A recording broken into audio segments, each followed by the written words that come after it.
Hello दोस्तों। तो कैसे हैं सब लोग? बढ़िया। तो आज से शुरू करने जा रहे हैं अपनी फिजिक्स की नई सीरीज, क्रैक नीट सीरीज, जो कि अपने बेसिक पे होगी और उसमें आपको जीरो से हीरो बनने तक का सब मटेरियल बताया जाएगा। तो शुरू करते हैं अपने YouTube channel school stream doubt पर। सबसे पहले हम देख रहे हैं बेसिक फिजिक्स कि बेसिक है क्या फिजिक्स में। ऐसा कि सब कह देते हैं कि अपना बेसिक वीक है, जिस वजह से अपने मार्क्स नहीं आ पाते, अपने कंसेप्ट कम रह जाते हैं और हम फिजिक्स में पीछे रह रहे हैं। सब बेसिक पे आके सब बात अटक जाती है सबकी। तो बेसिक पता चलता है बेसिक है क्या। तो उसके लिए एक एग्जांपल बताना है आपको बेसिक के लिए कि जैसे मान लो आपको बनाना है एक मकान, आपको अपना एक घर बनाना है, बिल्डिंग अपनी। तो आप उसके लिए कोई डिजाइनर देखोगे, बिल्डर वगैरह देखोगे। तो जो डिजाइनर ने आपका डिजाइन तैयार कर दिया, आप ले आए, फिर आपने बिल्डर देखा उसके लिए कि कोई मकान बनाएगा वो। अब वो बिल्डर आ रहा कह रहा है कि मैं इस डिजाइन पे सेम मकान बना दूंगा, डिजाइन ये रख दूंगा, सब काम यही कर दूंगा, डेकोरेटिंग वगैरह सब अच्छे से कर दूंगा, लेकिन मेरी एक कमी है, मतलब वो काम मैं अच्छे से नहीं कर पाऊंगा। आप पूछ रहे हो क्या? कि मैं दीवार ढंग से नहीं बना पाऊंगा, उसमें ईंटें नहीं लगा पाऊंगा।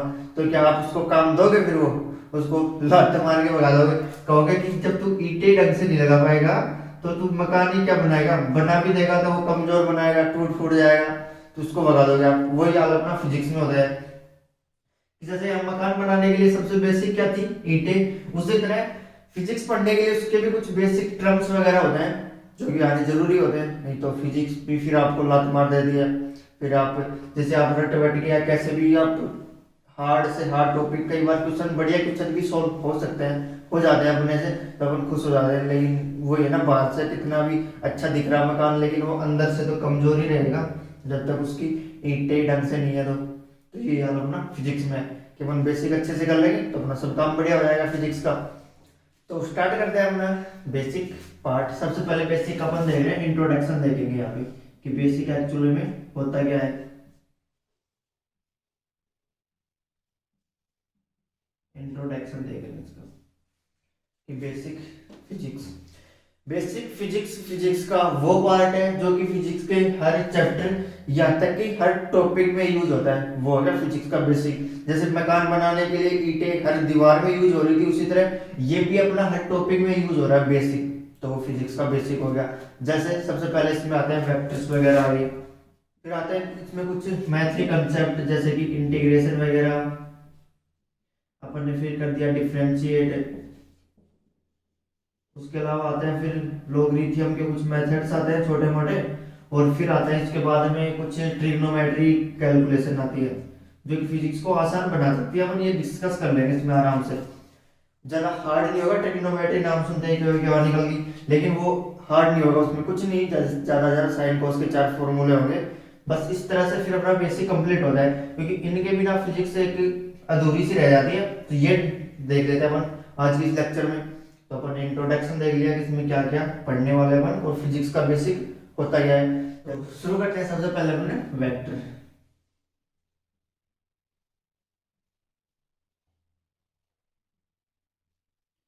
कि वेक्टर होते क्या है, और होते भी अगर अपन फिजिक्स में इनको पढ़े क्यों रहे हैं, इनकी जरूरत ही क्यों पड़ी पढ़ने के लिए, ताकि एग्जाम पास नहीं कर पाए।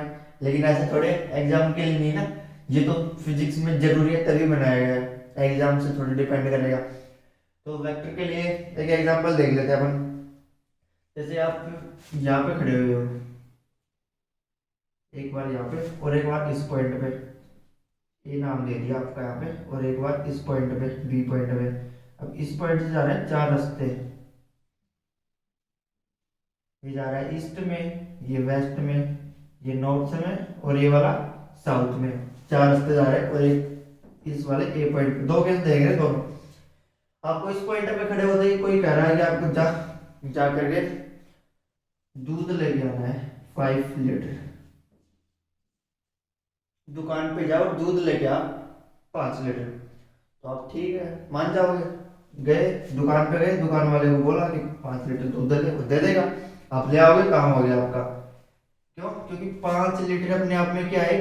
क्वांटिटी है, कंप्लीट क्वांटिटी है, जिससे आप सेटिस्फाई हो रहे हो कि मान लिया अपने, यानी कि अपने आप को पूर्ण रूप से व्यक्त कर रही है ये चीज। अब उसी तरह यहाँ पे देख रहे हैं अपन, आप इस पॉइंट पे खड़े हुए बी पॉइंट पे और यहाँ से 4 रास्ते जा रहे हैं।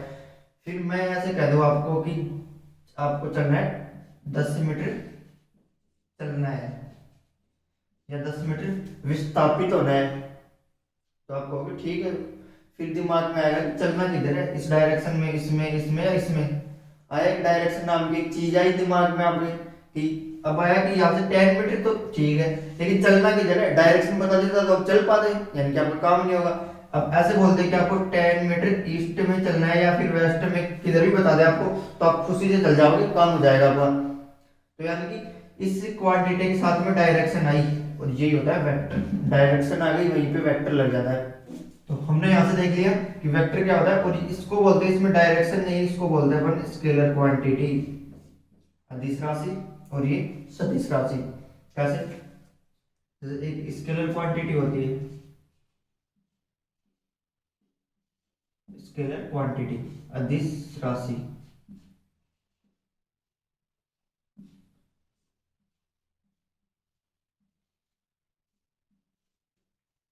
इसमें क्या होता है, केवल मैग्नीट्यूड होता है, डायरेक्शन नहीं होती। इसमें क्या हो रहा है अपने पास में, ओनली मैग्नीट्यूड, परिमाण होता है केवल।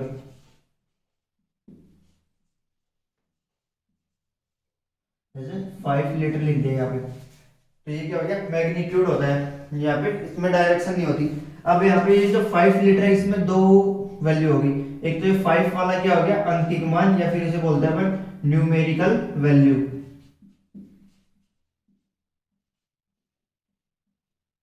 और एक ये लीटर लग रहा है, ये क्या हो गया अपनी यूनिट। इन दोनों को मिला के बोलते हैं अपन मैग्नीट्यूड, या बोलते हैं फिर इनको परिणाम।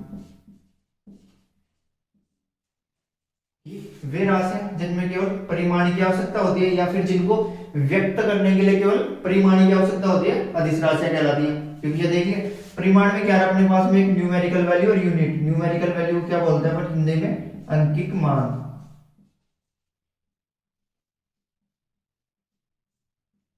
तो यहाँ से अपना जो मैग्नीट्यूड या फिर जो परिमाण है अपना, वो किन दो चीजों पे डिपेंड कर रहा है,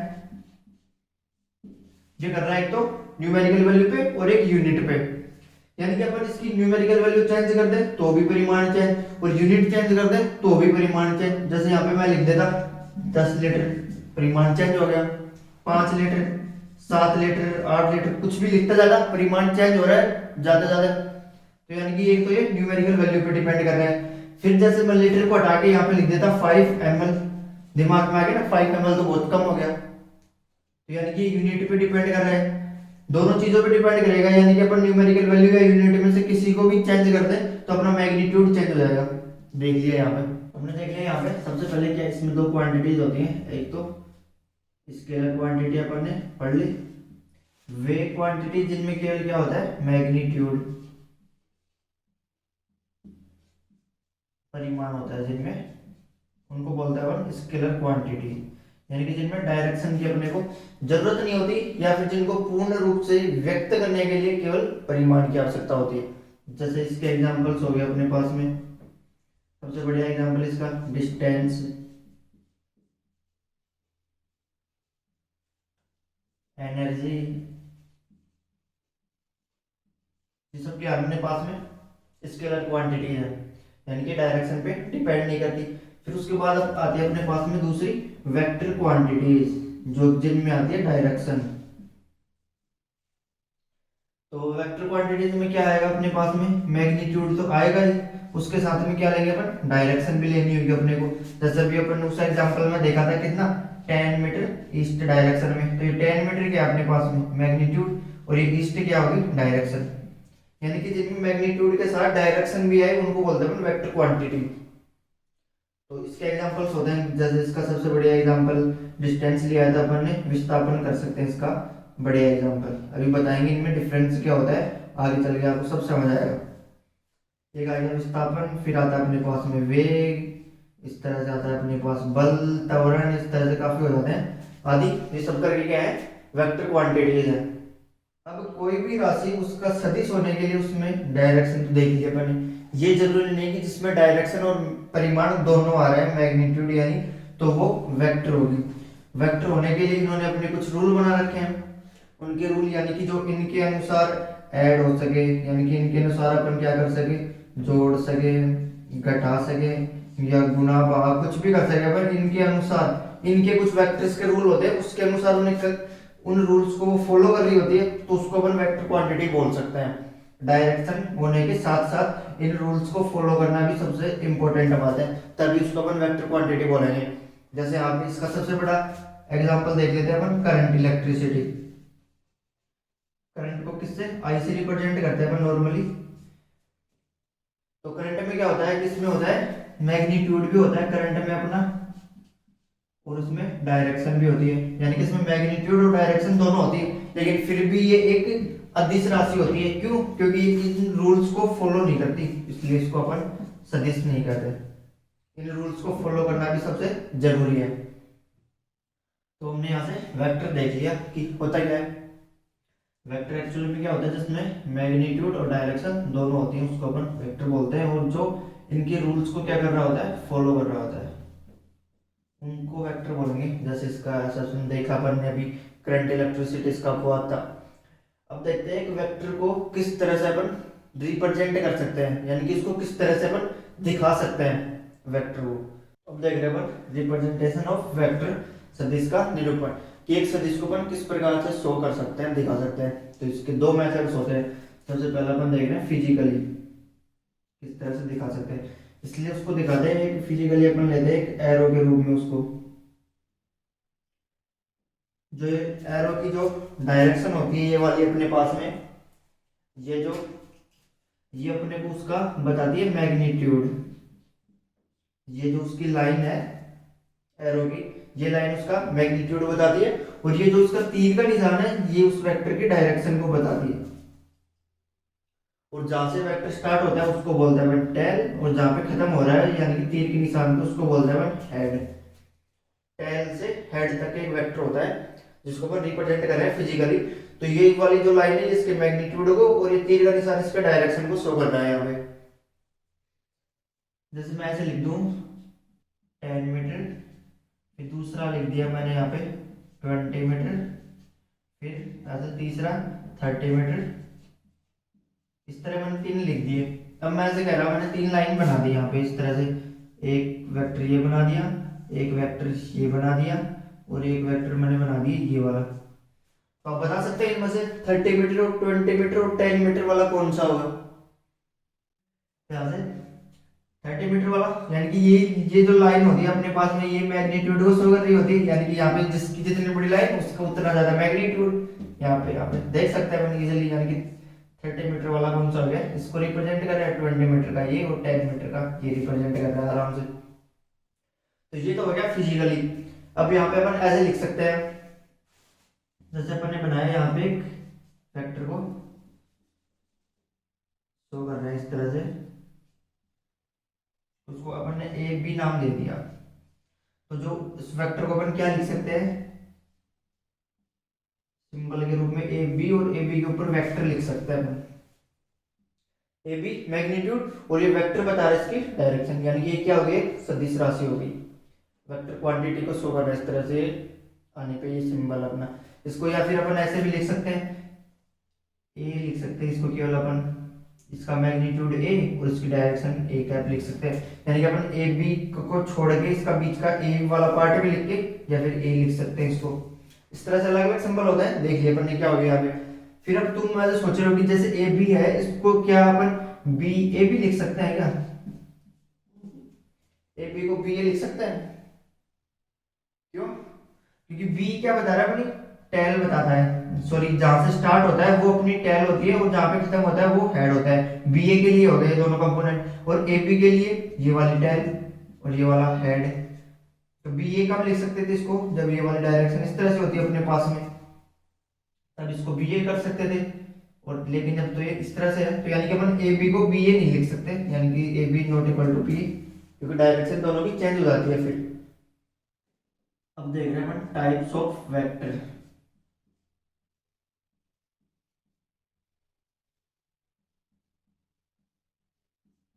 वेक्टर कितने टाइप के हो सकते हैं अपने पास में।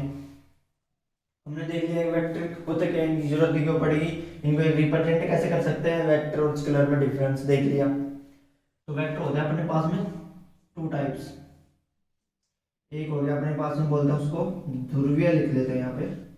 एक तो होता है ध्रुवीय सदिश,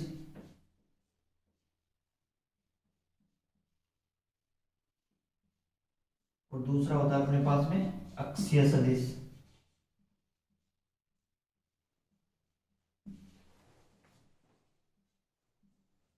फर्स्ट वाला पोलर वेक्टर,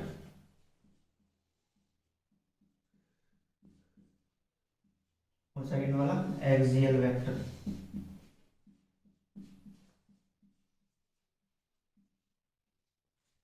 अब ये दोनों है क्या, और इनमें डिफरेंस क्या होता है ध्रुवीय सदिश और अक्षीय सदिश में।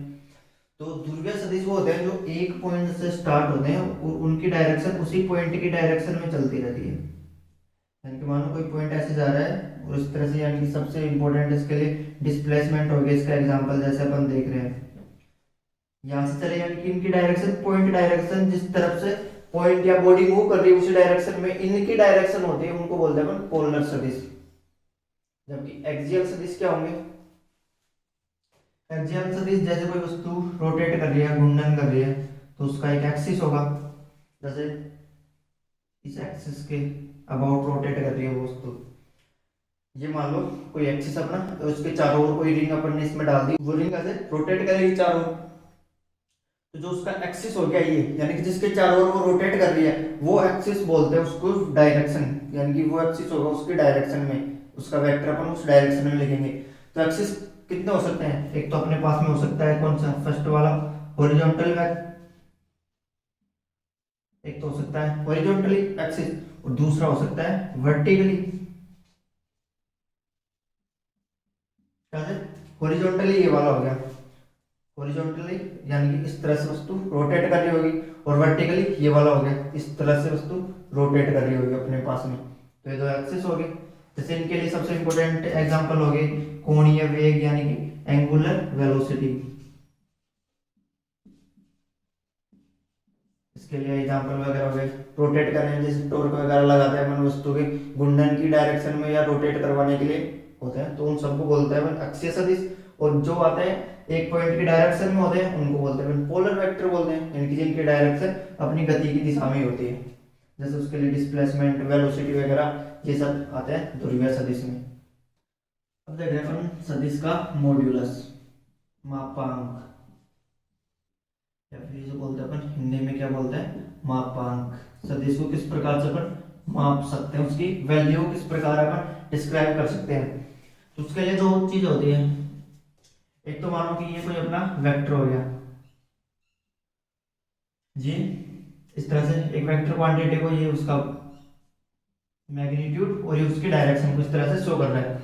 ये दो, इसको किस प्रकार से लिख सकते हैं, इसको लिखेंगे अपन इसका मैग्नीट्यूड और इसकी डायरेक्शन एन कैप लगा देते हैं। डायरेक्शन के लिए अपन एन कैप लिख देते हैं यहाँ पे, यानी कि ये वाला वेक्टर इसको अपन रिप्रेजेंट कर रहे हैं, यानी कि इसको माप रहे हैं अपन, तो इसके दो होंगे, एक ये वाला इसकी मैग्नीट्यूड हो और ये इसकी डायरेक्शन को शो कर रहा होता है। यहाँ पे दोनों चीजें हो गई। तो जो होता है सदिश का मॉड्यूलस, इसको किस प्रकार से अपन माप सकते हैं। अब इसके बेसिस पे आ रहा है अपने पास सदिश के टाइप्स हो जाते हैं कई। जैसे सबसे पहले अपन देखते हैं एकांक सदिश, यूनिट वेक्टर।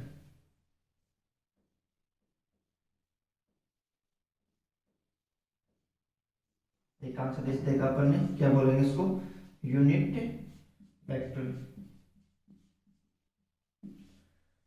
यूनिट वेक्टर क्या होता है, वह सदिश जिसका परिमाण यूनिट, यानी कि जिसका परिमाण एक होता है और दिशा दिए गए सदिश के अनुसार होती है, उसे बोलते हैं अपन अपना एकांक सदिश।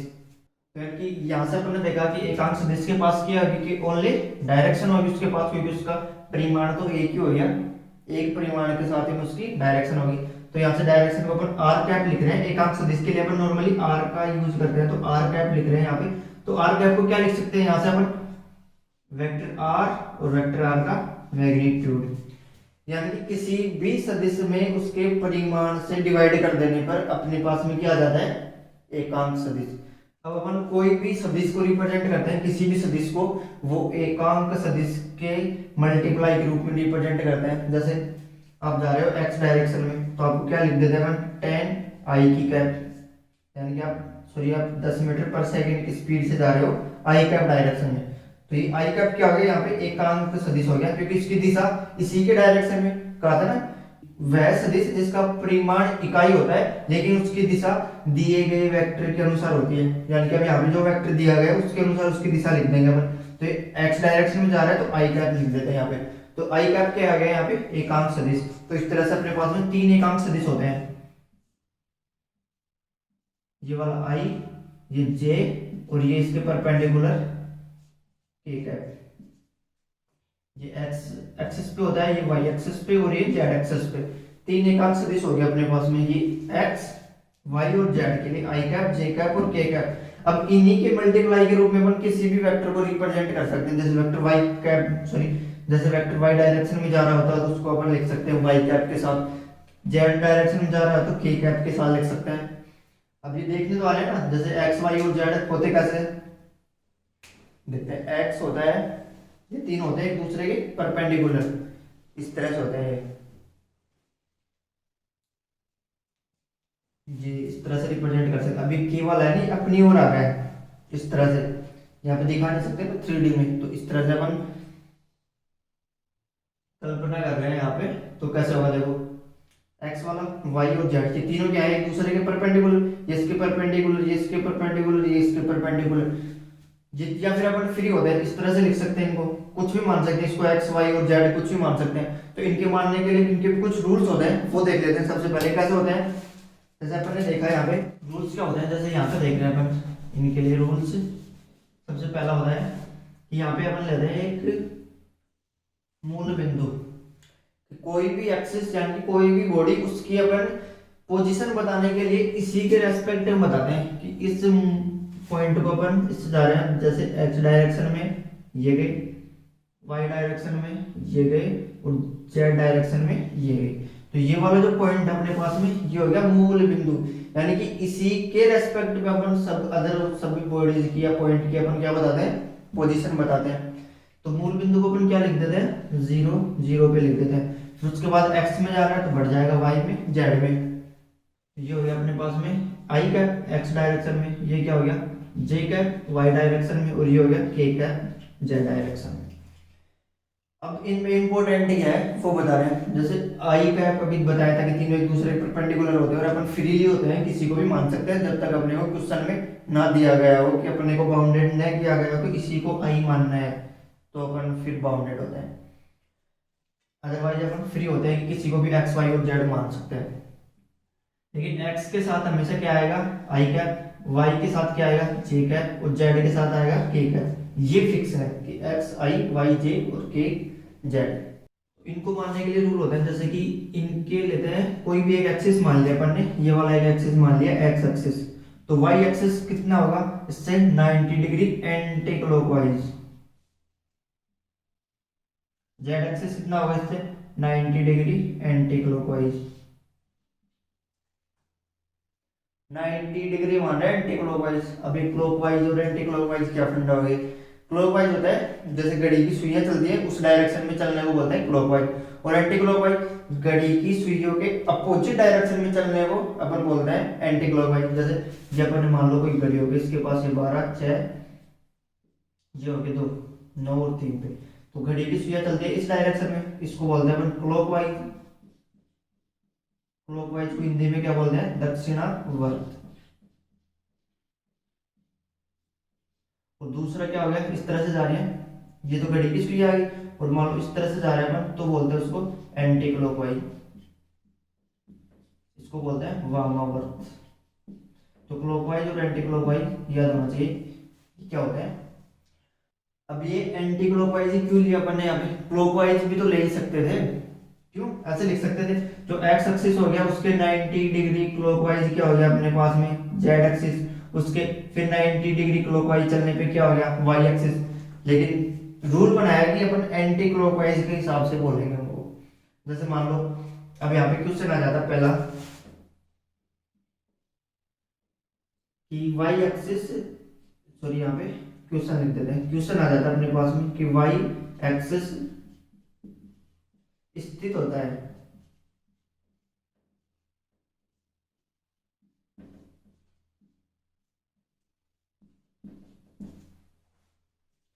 उसमें पहला ऑप्शन दिया गया है अपने को एक्स एक्सिस से 90 डिग्री एंटी क्लॉकवाइज।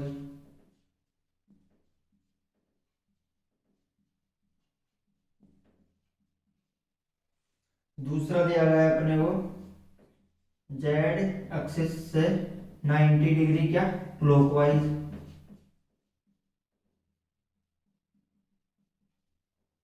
फिर तीसरा दे दिया उसने बोथ,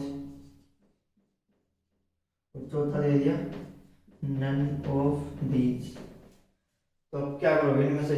अब आपको दोनों लग रहे हैं, जैसे कि ये एक्स, ये वाई और जेड। अब पूछ रहा है वाई एक्सिस स्थित होता है, एक्स एक्सिस के ये वाला एंगल कितना होता है 90 डिग्री, जैसे 3D में ले लेते हैं कैसे, इस तरह से होता है तीनों। ये एक्स एक्सिस अपने पास में एक्स वाई और जेड। अब वाई की पोजीशन पूछ रहा है, तो वाई की पोजीशन क्या बताइए अपन ने, एक्स के 90 डिग्री एंटी क्लॉकवाइज चल रहे हैं अपन, ये वाला से क्लॉकवाइज और ये एंटी क्लॉकवाइज। ऐसे मान लो यहाँ पे घड़ी को फिक्स कर लो, फिर डायरेक्शन इमेजिन कर सकते हैं अपन। तो यहाँ से ये 90 डिग्री इधर चल रहा है अपन, तो ये क्या हो गया क्लॉकवाइज होगा, या एंटी क्लॉकवाइज, ये क्लॉकवाइज होगा। तो अब यहाँ से देख रहे हैं, तो फर्स्ट ऑप्शन क्या है, एक्स एक्सिस से 90 डिग्री एंटी क्लॉकवाइज, ठीक हो गया 90 डिग्री एंटी क्लॉकवाइज। फिर कह रहा है जेड एक्सिस से 90 डिग्री क्लॉकवाइज, और जेड एक्सिस ये हो गया अब इससे 90 डिग्री ये इस तरह से क्लॉकवाइज। तो यानी कि अपन इस तरह से चलते आ रहे हैं ना, तो ये क्लॉकवाइज ही होगा, तो ठीक हो गया 90 डिग्री क्लॉकवाइज, ये वाला पॉइंट 90 डिग्री। तो आप खुश हो रहे हो कि ये दोनों ही होंगे, और आप ऑप्शन करोगे यहाँ पे थर्ड टिक करोगे। फिर आपको वो एग्जामिनर देगा, फिर आपको चेक करने वाला यहाँ पे -1 रिवार्ड देगा, फिर आपको बेटा खुश है, बहुत बढ़िया काम किया। तो उसके लिए क्या होता है, x axis 90 degree anti clockwise, first option correct होगा इसमें, क्योंकि यहाँ पे बताया ना कि एंटी क्लॉकवाइज डायरेक्शन से लेते हैं, क्लॉकवाइज नहीं लेते, ये रूल बनाया गया है। तो किसी भी एक्सिस के, तीनों एक्सिस किसी भी एक्सिस के एंटी क्लॉकवाइज 90 डिग्री क्रमागत रूप से स्थित होते हैं, रेगुलर स्थित होते हैं, मतलब यानी कि इससे 90 डिग्री वाई, इससे 90 डिग्री के जेड, और इससे 90 degree x axis anti clockwise चलने पर। तो अपना यहाँ पे फर्स्ट ऑप्शन करेक्ट होगा, यहाँ पे बोथ नहीं करेंगे, ये गलती नहीं करेंगे यहाँ पे कोई भी। तो यहाँ से अपन ने सबसे पहले देखा था कौन सा, यूनिट वेक्टर देख लिया। यूनिट वेक्टर के लिए आई कैप, जे कैप और के कैप भी देख लिया अपन ने, तीनों को देख लिया किस प्रकार से लिखते हैं अपन, वो यूनिट वेक्टर में आते हैं आई, जे और के। फिर उसके बाद देख रहे हैं अपन नल वेक्टर, ये शून्य सदिश, सभी ने सुन रखा है इसका नाम, तो शून्य सदिश, ये दोनों ही सदिश काफी फेमस है पूरी फिजिक्स के लिए। जैसे नुल वेक्टर और यूनिट वेक्टर, इनमें डिफरेंस क्या है, नुल वेक्टर वो होता है जिसमें मैग्नीट्यूड क्या होता है अपना 0 होता है, और उसकी डायरेक्शन कुछ फिक्स नहीं होती, यानी कुछ जिस पॉइंट पे स्टार्ट होता है, यानी कि मान लो ए पॉइंट पे स्टार्ट हो रहा है, तो वो घूम फिर के इसी ए पॉइंट पे आ जाएगा, यानी कि वो खत्म भी ए पॉइंट पे होगा, तो उसकी डायरेक्शन भी ऐच्छिक होती है, अपन लिख नहीं सकते डायरेक्ट। जैसे ए पॉइंट से चला ऐसे भी आ सकता है, ऐसे भी आ सकता है, या फिर ऐसे ऊपर से ऐसे आ सकता है, या फिर ऐसे हॉरिजॉन्टली रोटेट करके आ सकता है, अपन लिख नहीं सकते ना, कैसे भी हो सकती है ऐच्छिक। यहाँ पर उसका मैग्नीट्यूड क्या होता है 0, और डायरेक्शन ऐच्छिक लिख देते हैं अपन। और यहाँ पे क्या होता है, उसका मैग्नीट्यूड 1 होता है, और डायरेक्शन दिए गए सदिश के अनुसार होती है, उसके समांतर होती है, ये लिख देते हैं। तो यूनिट वेक्टर के अपन ने एग्जांपल देखे थे आई, जे और के।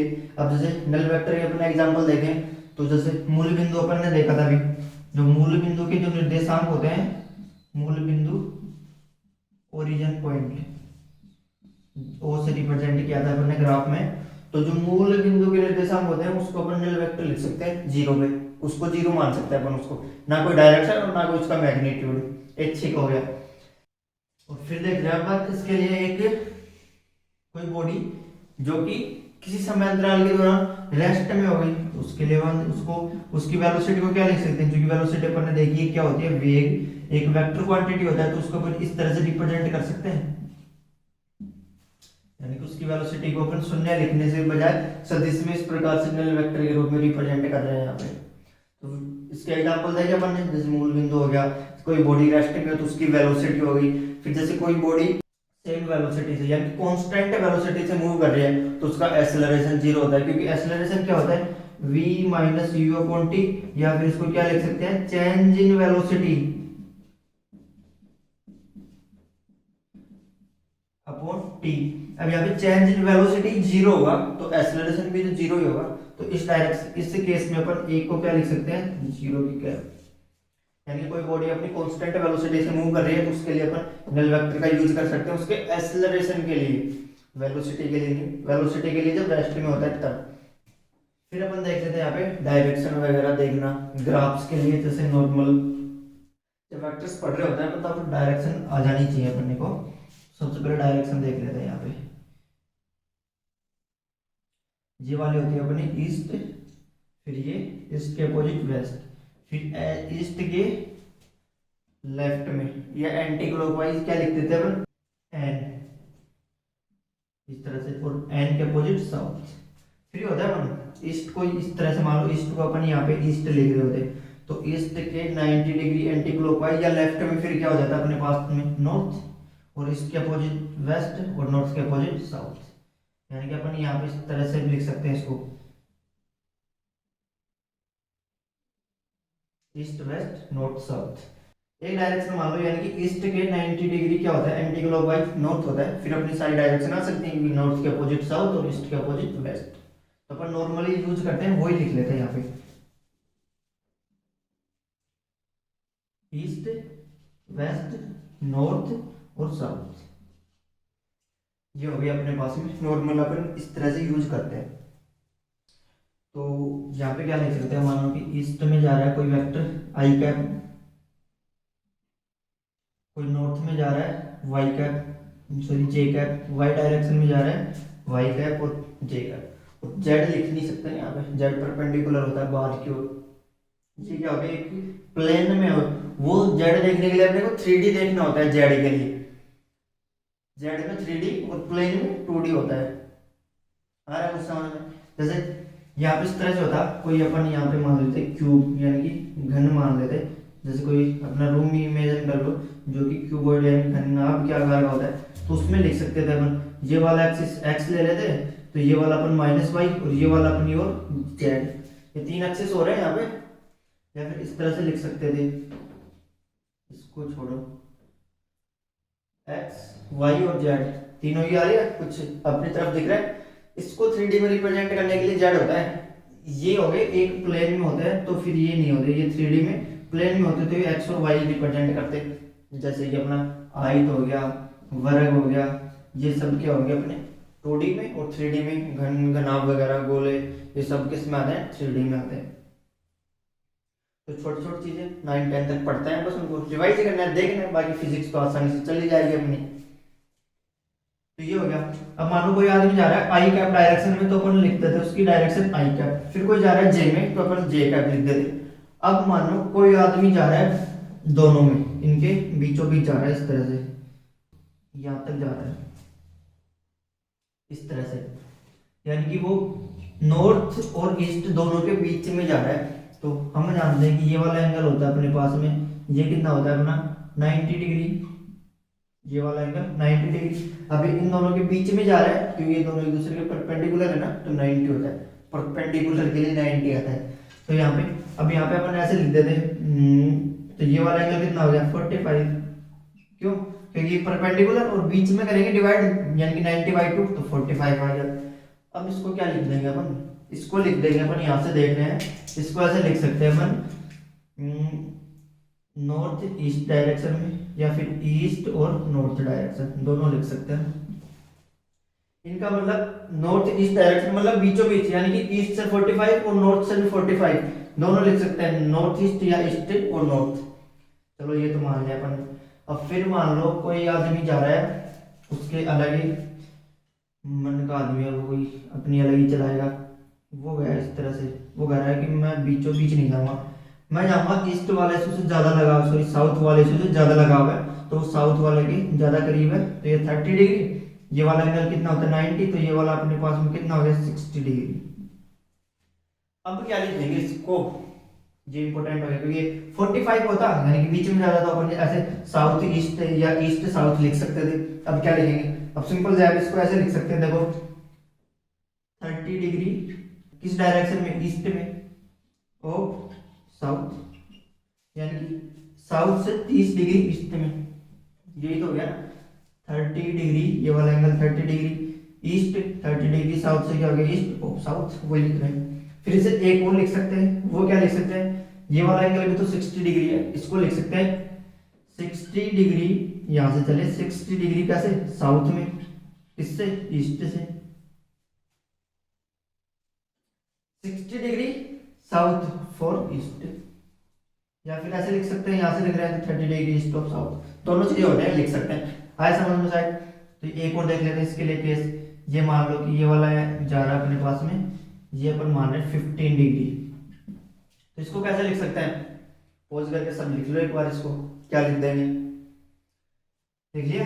तो अपन इसको लिख देंगे क्या 50 डिग्री, यहां से फिर चले 50 डिग्री क्या साउथ ऑफ वेस्ट, 15 डिग्री क्या हो गया साउथ ऑफ वेस्ट।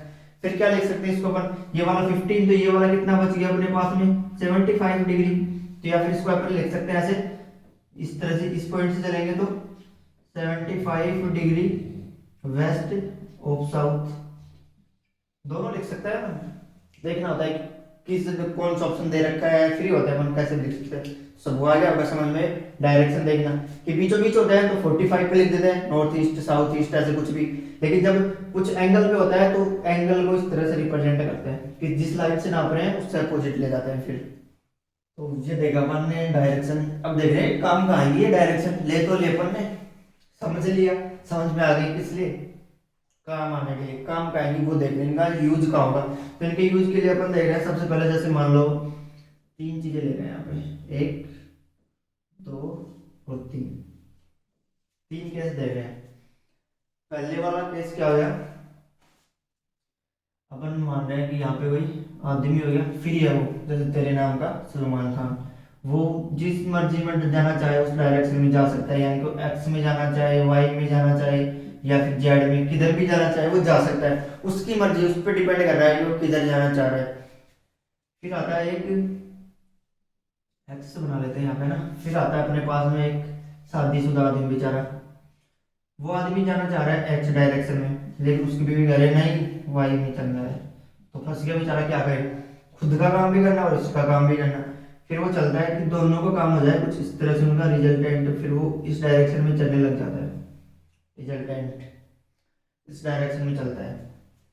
फिर आता है तीसरा सबसे अजीब आदमी, उसके लिए ले रहा अपन ये एक्स, ये वाई और ये जेड, 3 ग्राफ लिए अपन ने। तो आदमी जाना चाह रहा है अपना एक्स डायरेक्शन में, बीवी कह रही है नहीं वाई में चलेंगे। फिर उसकी माँ चिल्ला रही है पीछे से, आया बेटा इधर आया, अब वो जाएगा जेड डायरेक्शन में। अब वो सोच रहा आदमी कि मैं जाऊं तो जाऊं किधर, तीनों में फंस गया हूं। तो उसके लिए देखो, जैसे इमेजिन करो अपन, ये वाला कह रहा है कि एक्स वाई और जेड तीनों में, आदमी जाना चाह रहा है इसमें, बीवी ले जा रही है इसमें और माँ बुला रही है इसमें। तो वो आदमी आएगा कुछ, तो वो आदमी कुछ इस तरह से चल पड़ेगा, इस तरह से आ जाएगा, यानी कि वो तीनों के नजदीक रहेगा। इस केस में तो तीनों के नजदीक रह पाएगा। जैसे इस केस में क्या हुआ कि वो दोनों काम हो जाए उसके, तो दोनों काम कब हो गए, एक तो ये वाला और एक ये वाला, दोनों काम हो गए उसके इस पॉइंट पे। अब वो आदमी क्या करेगा, कुछ इस तरह से आ जाएगा अपने पास में ऐसे अपनी ओर, देखो इस तरह से, ये अपना क्या हो गया जेड एक्सिस, ये वाला। तो आदमी क्या करेगा, तीनों से सेम डिस्टेंस पे, यानी उनका रिजल्टेंट, आदमी का रिजल्टेंट डिस्प्लेसमेंट किधर होगा, उन तीनों के रिजल्टेंट में, यानी कि तीनों का जिधर अट्रैक्शन हो रहा है उसके अलावा जाएगा वो आदमी। तो अपन देख लिया कि यहाँ पे उसका रिजल्टेंट कुछ इस तरह से आएगा अपने पास में, ये उसका रिजल्टेंट मानते हैं। तो इसको क्या बोलते हैं अपन, मोनोडाइमेंशनल